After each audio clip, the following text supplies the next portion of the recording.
What's up guys, it's Kosh, and today we're doing tier list for the tower, idle tower defense game for the cards.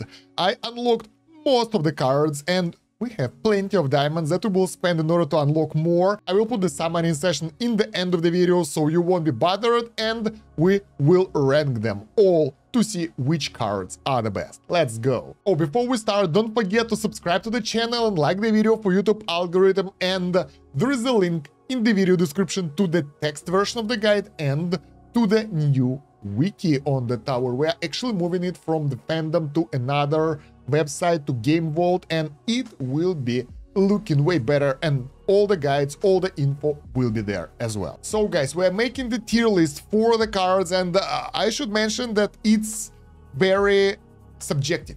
So it will work for me. I will try to explain why each card ranks where and where to use it, but overall some cards have been used for specific builds. Like for example, for the blender build you will need health related cards, for the farming build you will need coins, for the turtle build you will need fortress, for example. So depending on the build you are using, some cards might be more viable than others, but overall the main rule of thumb that the higher tier card, if it's used in your build, should be on the list earlier than the others. Let's put it like that, and you can always adapt your build however you wish. So let's go. We'll start with the coins, and the coins is obviously an S tier card because it allows you to get a coins multiplier that improves your coins gain throughout the game, and you can't deny that it's great. Next one is cash, and cash goes to S tier as well. The thing about the cash, that this is a card that you want to equip when you start the run to build up your tower, to get the upgrades, and you can unequip it later and get other card instead of it. So probably it will be extra defense afterwards, or depending what build you have. But yeah, early on it's really useful. It's useful for pushing the stages, and it's an S tier. Next one is a critical chance. I put it at the C tier because overall critical chance improves the damage, which is useful for damage builds, but probably at that time you have it at high level already, so it doesn't contribute that much to your gains. Moreover, the critical chance increase isn't that crazy big even if you max it out, so it's not that crazy. But it's really useful for the farming build if you have extra slots to buff your coins critical card if you have it. So more crits means more coins, which is always nice, right? And we move on to the critical coin. This card is S tier as well. It's fantastic for the farming runs. It will give you extra chance to get additional coin dropped from the enemy, and at the maximum level is 33%. It's really cool, and you can use it even without the critical chance as well, but together they will work way better for your farming build. Next one is damage, and damage is a B tier because most of us guys are either turtle build or blender build, and in that case damage is, well, it's not the first priority. It will be useful later on for the damage builds, but early on, I mean, it's cool. It will boost your damage. It has its place on your card list as well, but you can switch it in and out. It might be useful for the later game when you have to fight those pesky elites and your damage is good enough to take them out, but in the most scenarios it will be pretty useless. Then we have the death ray. It goes on the B tier as well. It's a pretty cool card because it takes out a lot of enemies with one swipe with an activation, and the main problem with the death ray that it doesn't destroy the elites, and usually the elites are the main issue for you. They will take you out, not the bosses, not the normal enemies, but elites, and it can't help with that. But other than that, it's a pretty cool card to clean up more enemies and help you to progress through the stages where enemies, the normal enemies, are the problem. Demon mode, never used it, don't have it, but it's a C tier because it allows you to be invincible for some time, and that will allow you to push further. So if you are at the stage where you are about to die, using this card will help you out. It's especially useful when you push in the waves and tiers, because there, those couple of minutes that you will get will be really useful, and they might allow you to push to the higher tier and give you more coin rewards for the quests, so might be useful in that scenario. Next one is enemy balance, and that's obviously an S tier card, and I will put it right after the coins because it allows you to get so much more resources for your farming runs. Basically, it will allow you to spawn more enemies. They will earn you more cash, but since there will be more enemies, that means more coins as well, and it basically gives you a pretty hefty multiplier at the end, and that means more coins per minute, more enemies to kill. So why the hell not? Sometimes it even allows you to push further in the tournaments or tiers, because you will get more enemies, more cash, and you can build up your tower faster. So depends. It's a really good card for farming and sometimes even for pushing. The next one is Extra Defense. It's an A-tier card. It's a really good card, specifically for the Blender build and for Turtle build as well. It will allow you to get more defense percentage. But the bonus isn't that high. It goes all the way to plus 11. It's still enough, especially if you don't have those many perk upgrades, you don't have labs upgraded. If you're early game, that will give you quite a lot more progress. But even though it's pretty cool, there are some better variants, and you don't want to put it before everything else for your push or especially the farming run. As I said, it's a good idea to remove the cash card closer to the end of the run and use Extra Defense card instead, because you don't need cash at that point that much, and that Extra Defense will help you so much. Fortress. This little fella, honestly, I can put it to the C tier because it can be useful for the Turtle build, but overall, Defense Absolute is such a useless stat later in the game. It's not so bad as a D tier, it's not completely useless, but still pretty much not recommended in most of the builds. So Turtle build, yes, of course. Everything else, I mean, you probably have better options for your cards, unless you have all the slots unlocked and you're like, what else do I put there? Maybe then that's the option. But what the hell are you doing in this video then, right? By the way, guys, I'm curious to hear your top 3 favorite cards in the game, or top 5. Write them in the comments so we can compare if we are the same or not. Because right now we have the Extra Orb, very debatable card. It's actually pretty good for the Blender. It allows you to take out more enemies, but the problem, it doesn't work with the bosses. And because of that, it falls to the B tier, somewhere between damage and death ray. It's a pretty cool card, especially when upgraded. You can set the range. It's very useful for specific demo builds with orbs. Then it can save your life. It's completely necessary there. But for Turtle build, you don't have orbs. For Blender build, you mostly okay with your normal orbs, and those extra orbs will help you. But again, main issue are elite enemies, and orbs can't do anything about that. Plasma Cannon. Debatable card.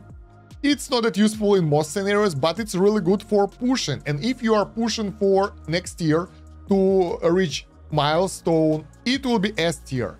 Because in that area, below 100 waves, if you want to unlock the new tier, the bosses will be your main issue. And those guys will be able to take you out earlier, and with this one, you will be able to take them out earlier. It allows you to get 54 health off the enemy boss when fully upgraded, and with upgraded thorns and the module effect with extra thorns, you will one-shot the bosses. That means you don't need that much health and you will be able to progress further. So that's a lifesaver for you if you are pushing. But it's pretty useless for the farming builds, and it's a locked card, so once you equip it, you won't be able to unequip it during the run, so it's only for the pushing stages, maybe some tournament. But other than that, don't recommend it. A health regen goes straight to tier D because it's completely useless. Well, I mean, yes, there are some builds that try to use that, but for the most of us, doesn't worth it. Overall health regen, that is like trash. A health card. It will boost your health percentage. I'm debating to put it to the S tier or A tier.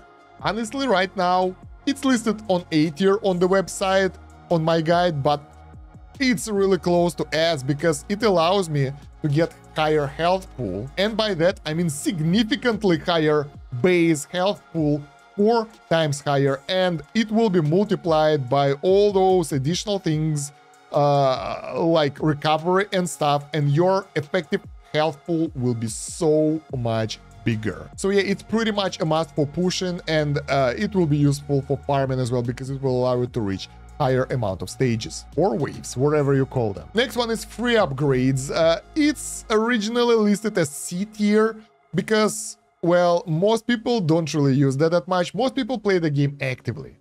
I'm, on the other hand, is very lazy person. I just start the game, turn on all auto what I can, and just ignore it completely. So for me, it will be somewhere between B and A tier. I will personally put it to the B tier because honestly, it's not that much. It's just 7% for me right now, and it will be up to 10%, and you can get way more with perks. I know that. But it still will allow me to get more upgrades faster. Later on, when I will get stronger, it will fall off. That's why it's on the C tier normally, so let's put it to the C tier. But yeah, right now, early game, I'm still early game, I'm still doing Blender, I'm still not above couple billion coins lifetime. Oh no, I'm almost 5 billion coins earned lifetime. Wow, that's not that much. So yeah, for someone who played the game just a month or two, it will be pretty higher over here because it will help you out so much with the upgrades, with those super crit upgrades, with those recovery upgrades during your runs, because their upgrades in the workshop are extremely expensive. Next one is a tech speed card. It's somewhere between A and S tier again. Honestly, I think I can put it to the S tier. The guide that I made, it's listed as A tier in the guide, but I think it's way better because it will allow you to do so much more. Look at that. That's 2.15 times attack speed multiplier. That means more attacks, that means more coins, more knockback, more everything. I have no idea why you wouldn't want this card, other than you are not using attacks at all. If you're not farming, if you're using Deva build, for example, or Turtle build, then the attack will be useless, but in most cases, you will need that. Range, another upgrade that's barely used in the game because range doesn't do that much for you. Even with light speed shots, it still doesn't seem convenient, and later on when you will get the black hole, it will be even worse. So there are just so many more things that are better for your tower than the range, so we will just put it at the D tier. Next one is Intro Sprint. The cool thing about this card that it's locked when you equip it, so you can't really unequip it, and it will give you a small boost. Let's put it as the last of them. There it is. And it will increase the game speed drastically for a couple of waves, and it's only 50 waves. And you will get less coins during that time, and then the slot will be locked. I mean, 50 waves is nothing. It's only useful in some really custom scenarios when you are actually trying to farm Death Defy, for example, for event and that kind of stuff, or doing some early things, but outside of that, I have no idea. D tier for now. Second Wind, you will resurrect once after you die, and you will have some window of invulnerability. There we go. And it will help you with pushing. So I will put it to the B tier, somewhere here, maybe even here. So if you are pushing tiers, that might save you together with the demon mode and all that stuff. So you will be able to avoid some damage at specific boss areas where you usually die and push a bit higher. Pretty convenient. Slow Aura. It will slow down the enemies in the range of the tower, and honestly, most of the time it's pretty mediocre. But for the tournament, it climbs to the higher ranks. It's considered an S tier action because it will slow down the enemies, and during the tournament that will give you more time to take them out, and overall even a couple more waves will help you so much. But outside of the tournaments, it will be somewhere C tier, not that useful. It will help you, but not so much. I mean, the enemies that will do damage to you, they will get slowly to you anyway. If you want to spike the vampires, it will make your life worse. And for the most cases, I mean, it won't help you that much. But yeah, S tier if you are doing the tournament. Next one is Recovery Package Chance. That will allow your chance of getting the recovery packages after the wave. That will improve your extra health pool. It's pretty cool for pushing stages, I think, because usually closer to the last waves when you're being killed, you are taking too much damage and the packages will be really useful. But it's still RNG, doesn't help you that much because it's inconsistent, but I will put it somewhere here in the C tier. Honestly, I'm not really decided on this card that much because I use it in most of my pushing runs. I like that purple health pool, but overall, there are better options out here if you level them up. Ultimate Critical, which I forgot to list in the text guide on the Game Vault, so you guys check it out. I will update it later with more info as I get it, and it will be really nice, but right now it's how it is. Ultimate Crit is a good card. It will allow your ultimates to critical. So it will inherit all your critical stats, and that will improve the damage drastically. But it's really good, somewhere A or S tier, for the guys who are using ultimates for the damage. In the turtle build, early on, it's pretty useless. It might be good for Death Wave stuff, but I don't have any of that. So for me, it will be D tier. It will be completely useless.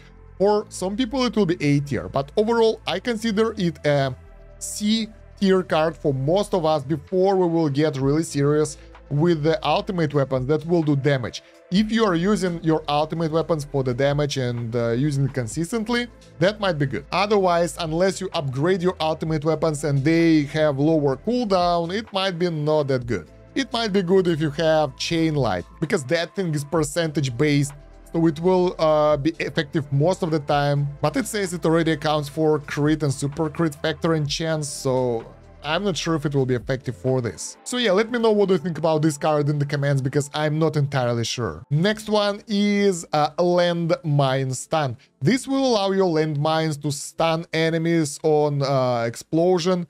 It will help you to keep some of them in the orb range for taking them out with Blender.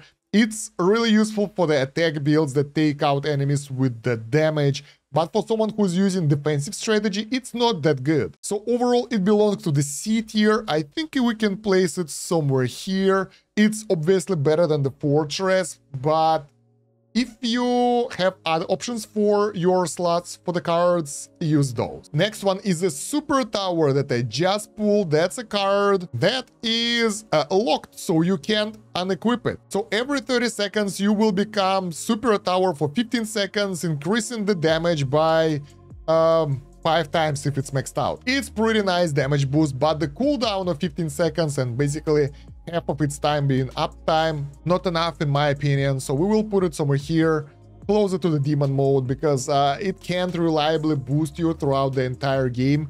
Once again, I haven't tried it that much, and you guys let me know if I'm wrong. Wave Accelerator. It will allow you to go through the waves faster. Honestly, it's quality of life card, and it's only useful if you are going to the high waves count, like more than a couple of thousands. Otherwise, not useful. I will put it to the end of the C tier, because, I mean, it will increase your coins per minute if you are actively playing the game, so it's pretty nice.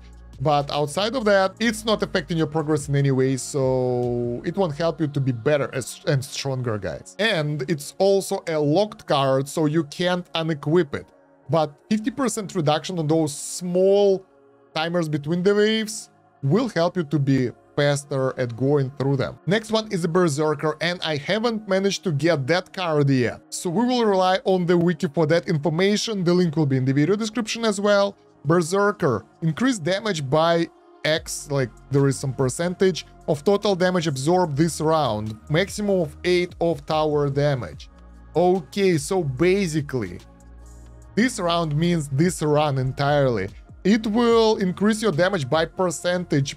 Basically, it's times 8 most of the time. If you are taking damage and if you are tanking with effective HP, you will be getting that bonus to the maximum really fast. So that's 8 times more damage. So it's pretty convenient and nice, especially if you have some damage stats. If not, it's still pretty good. So I will put it in the A tier right after the survival stats, and it's a really decent bonus to the damage. It can also increase your life leech, so overall it adds a little bit to your survivability as well. Next one is Wave Skip card. It's pretty decent. It will allow you to have a chance to completely skip the card and earn cash and coins equal to 1.1 multiplier. So we will get 10% more resources from the skipped wave. You still get the auto upgrades that are like free upgrades that are triggered, and in the end you will get like 19% chance of skipping the wave. So it will allow you to go through the waves faster, get more resources, and it also works well with the golden tower. It will increase your coin gain by 10%. It will also increase coins per minute because you will skip some waves. So overall, it's an S tier card if you have the golden tower. If not, it's A tier, but overall it's one of the best cards that's most of the time is equipped. And it's cool that it's not locked in, so you can unequip it and equip it if you need to change something in your build. Next one is energy net. That will allow you to stun the boss for a while. Honestly, it's useless. Why? Because the enemy boss, it will be killed by thorns anyway. If you will weaken him a little bit, it won't help you out that much. Unless you're a damage build. For the damage build, maybe. But most of the time, when the boss can kill you, it's so strong that you can't really do enough damage to it and it won't change anything. Moreover, this is a locked card, so once you equip it, you can't unequip it, and that will take up the entire slot. But it will stun the boss for like 4 seconds if it's maxed out. I don't know, guys. For the damage build, it might be good, but locking the slot and living with it for the entire round, I'm not sure. So D tier for that card. Next one is Energy Shield. We will put it to the C tier, somewhere close to the Demon mode, because it will ignore a single attack replenished after 20 minutes. So every 20 minutes on the max level 8 minutes, you can survive one attack and ignore it. The problem is, it's on the timer. The second problem, it's a locked card, so you can't unequip it once you get into the run. So it might be the lifesaver for some runs when you're pushing the stages, but otherwise, I'm not entirely sure it's that useful, so hence the C tier. And the last card we have is Nuke. Nuke is a manually activated card that will destroy everyone on the battlefield with a specific chance. So basically, it goes from 25% all the way to 100 when you max it out, and it's locked, so once you equip it, you can't unequip it, you have to run the run with it. So where do we put the Nuke? Honestly, I have no idea, never used it, but it can be used to cheese, to go through some specific hard boss waves, since it can take out the boss, but it have to be manually activated. So it has limited use where you want to push specific stage or specific tier, or maybe go to the tier higher, and I will put it to the A tier actually. Because just like the plasma cannon, but it have to be manually activated, just like the demon mode, which has to be manually activated, it will allow you to push a bit further. And if you combine the Nuke, demon mode, second wind, plasma cannon, and energy shield, and some other crap all together, you will get a lot of survivability or invincibility for some specific moments. And that will allow you to push a bit higher through the tiers and get more rewards. But outside of that, I really don't like the card that has to be activated manually. So yeah, let's put it B tier. The cool thing about the Nuke that it destroys both elites and bosses, so it can destroy everyone. So yeah, guys, there we go. That's the tier list that we created. I will actually post it in the guide as well, so you can take a look at it in the text format, read about my commands on all the cards, and you know, enjoy it more thoroughly. Since we have all the tier list over here with the description, with like my commands, and the cool thing about the text version that I can edit and update it, unlike the video once it's posted. And yeah, there are more guides over here that you might want. There is a wiki that's coming up for the tower, moving it from fandom, so this one will be a bit more colorful, and I will try to update more info here as well. And yeah, feel free to comment if I did something wrong, if you don't like some of my options down below. I am really curious to hear your opinion. Don't forget that all the tier lists are very subjective. This is my point of view. I tried to explain it from different angles. I hope I did well. If I did, I'll be grateful for a like and maybe even a subscribe on this video. Check out the video description for additional links, for the wiki, for the guides and all that stuff. And thank you very much for watching. It's been Kosh. Have a good one. Bye.